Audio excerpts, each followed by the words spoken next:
Try to speak up in a small way at the beginning of the meeting to break the ice. Then, don't be afraid to share an imperfect idea. Even contributing the beginnings of an idea or a thought can bring something beneficial to the table.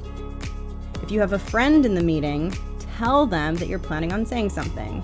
That way, they know to support you and might be able to follow up on your comment to take what feels like some of the pressure off.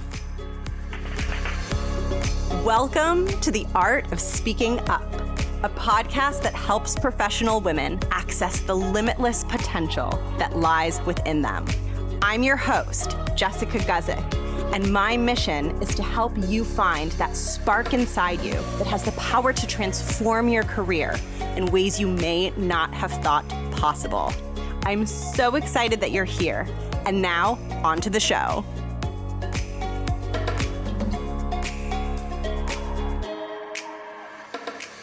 Welcome to the show. Thank you so much for tuning in. This is a bonus episode, so this isn't the usual weekly episode, but I wanted to pop in and share with you the first Art of Speaking Up newsletter that I just sent out to anyone who is subscribed to the podcast newsletter.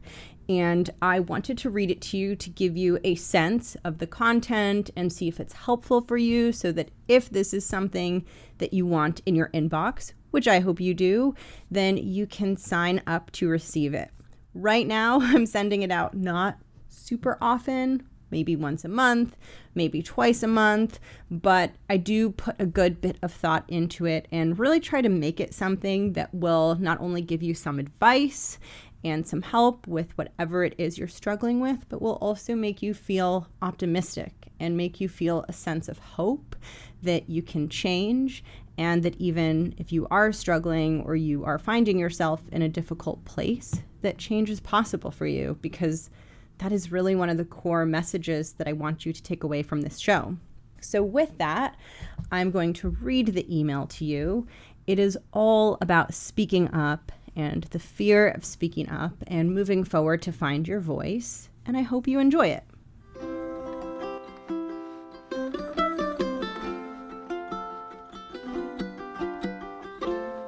Today, I'm diving all the way into the fear of speaking up and all of the questions that may run through your mind if you struggle to bring your voice out at work. For example, what if my idea isn't good enough? What if I sound awkward or unconfident when I speak up? What if people judge me based on what I say? I used to get so tangled up in these fears that I'd keep quiet almost 100% of the time during meetings. I really struggled to figure out how to get past this. It took me about 3 to 4 years to really start getting comfortable speaking up freely in meetings. If I could go back in time and give myself one piece of advice, it would be this: start small. Sometimes when we're feeling stuck, it can be tempting to try to fix everything all at once. Ironically, it was this fearful need to hurry up and quote unquote fix myself that kept me struggling for so long. I asked the incredible women in the podcast Facebook group what their best advice was for starting small when it comes to speaking up in meetings. Here is what they shared. One person said, ask for the agenda ahead of time and think through the topics and what you might want to add. Challenge yourself to add 1 to 2 things each time and then build from there. Another person suggested, try to speak up in a small way at the beginning of the meeting to break the ice. Then, don't be afraid to share an imperfect idea. Even contributing the beginnings of an idea or a thought can bring something beneficial to the table. And lastly, another person suggested, if you have a friend in the meeting, tell them that you're planning on saying something. That way, they know to support you and might be able to follow up on your comment to take what feels like some of the pressure off.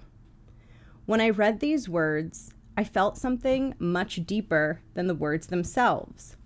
I felt a sense of gentleness, support, optimism, and hope. I felt the very opposite of that harsh perfectionism that keeps us worried and stuck, and tells us that we need to hurry up and fix things immediately. I felt a gentle and comforting permission to be at peace with things just as they are in the current moment. When you read those bits of advice, I hope you feel that way too. The corporate world can sometimes feel stifling and harsh, but the truth is, your greatest power as a leader requires you to let go of that harshness and connect with the softness and vulnerability that's inside of you.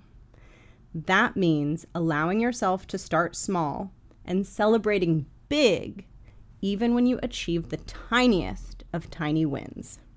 So I want to encourage you to aim for just one tiny win this week, because big changes are nothing more than the accumulation of teeny tiny wins. I would love to hear what tiny win you choose to aim for. Feel free to reply back to me if you feel inspired to share. Thank you for letting me drop into your inbox today. I'm wishing you courage and luck. Love, Jess. And that is the note. And I really, really enjoyed hearing from the women in the Facebook group and hearing what they shared. And I hope you found it helpful. If you are interested in receiving these notes from me, I'm going to put the link to sign up for the newsletter in the show notes. And I would love to have you join the Facebook group. I enjoyed hearing the advice from the women in the Facebook group so much that I actually want to continue to incorporate your thoughts and your suggestions into this newsletter. Because as you know, if you've been listening to this show, I'm very, very passionate about the idea of women supporting women. And I also think it's really beautiful when we all support each other, even if we're at different places in our journey. Some of us are farther along in our careers. Some of us are farther along in our journey of building strength and confidence. And in some ways, none of that really matters because I think that we can all support each other. And that's something really special and magical that can happen inside the group and that can hopefully become a part of this newsletter, because I really enjoyed having those perspectives and it really made my heart feel soft and gooey in the best possible way, and I hope it did for you too. Like I said, I'll put the newsletter link in the show notes. I'll also put the Facebook group in the show notes. I would love to have you there, and I hope that you enjoyed this short, sweet bonus episode. And of course, I'll be back again with the usual scheduled full episode next week. I hope you're doing incredible in the meantime, and I'll catch you in the next one. Bye.